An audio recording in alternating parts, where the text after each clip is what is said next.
Assalamualaikum warahmatullahi wabarakatuh. Alhamdulillahirabbil alamin. Assalatu wassalamu ala asyrafil anbiya'i wal mursalin sayyidina wa maulana Muhammadin wa ala alihi wa sahbihi ajma'in.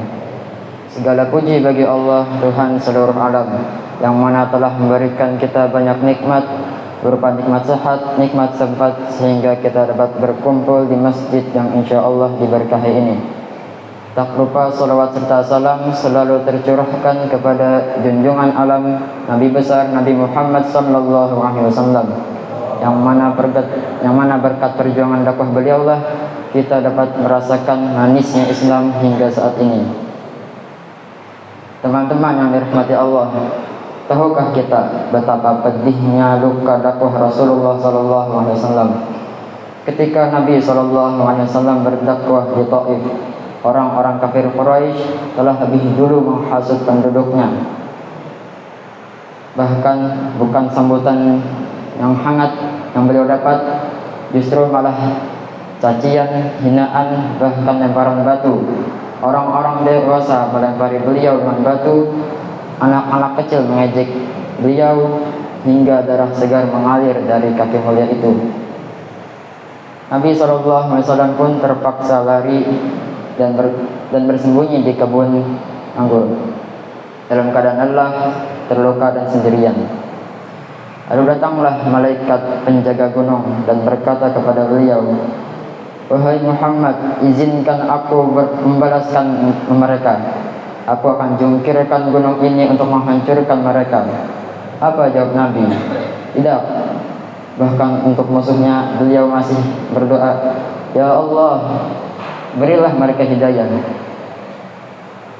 Di Mekah, orang-orang yang seharusnya percaya kepada beliau justru memusuhinya. Bahkan pamannya sendiri, yakni Abu Lahab, memusuhinya, menghinanya dengan perkataan, "Celaka kau wahai Muhammad, hanya untuk ini kau kumpulkan kami." Nabi diboikot 3 tahun lamanya, sampai istri tercinta beliau, yakni Sayyidah Khadijah, wafat. Sampai paman yang membela beliau, yakni Abu Thalib, meninggal dunia. Pertanyaannya, apakah Nabi pernah mengeluh? Apakah Nabi pernah curhat? Salah, jawabannya Nabi pernah curhat. Tapi bukan karena dilempari batu, bukan karena diboikot, bukan karena ditinggal Khadijah. Lalu karena apa? Karena umatnya.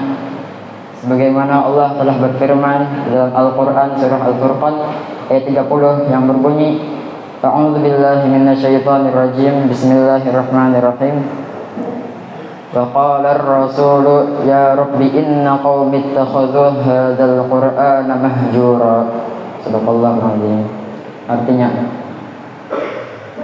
dan Rasul yakni Muhammad berkata, "Ya Tuhanku, sesungguhnya umatku telah menjadikan Al-Quran ini diabaikan."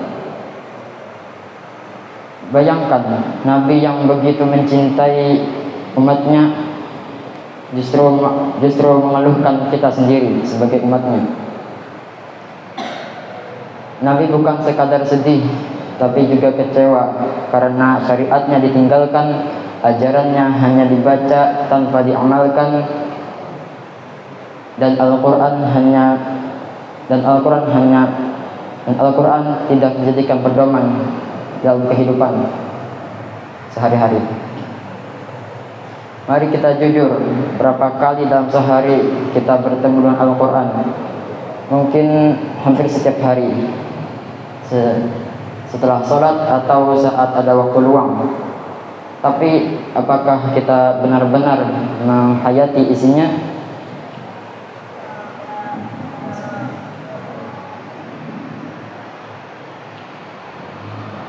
Atau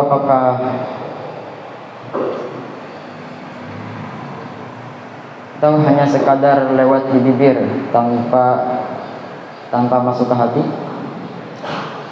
Lantas bagaimana caranya agar kita tidak termasuk golongan yang diadukan Nabi Muhammad SAW? Caranya yaitu pertama, baca dengan tadabbur, bukan sekadar lafal. Yakni jangan hanya membaca Al-Quran sebagai rutinitas, bacalah dengan tadabbur, merenungi maknanya, memahami isinya, memahami pesan Allah di balik setiap ayat, dan luangkanlah waktu untuk membaca terjemahan dan tafsirnya. Yang kedua ialah mengamalkan isinya untuk kehidupan sehari-hari. Jadikan Al-Quran sebagai pedoman dalam setiap aspek kehidupan. Misalnya, mulai dari hal yang kecil, misalnya berkata jujur, menjaga amanah, berbuat baik kepada orang tua, dan hingga menebar kasih sayang. Dan ketiga ialah menjadikan Al-Quran sebagai teman sejati. Bangun hubungan yang dekat dengan Al-Quran. Jangan biarkan Al-Quran hanya menjadi penghias di rak buku atau sebagai aplikasi di ponsel. Tapi jadikan Al-Quran sebagai teman curhat, penenang hati, dan sumber solusi. Saudaraku, jangan sampai kita menjadi orang yang diadukan Nabi Sallallahu Alaihi Wasallam sebagai umatnya sendiri. Mari kita buktikan cinta kita kepada Rasulullah dengan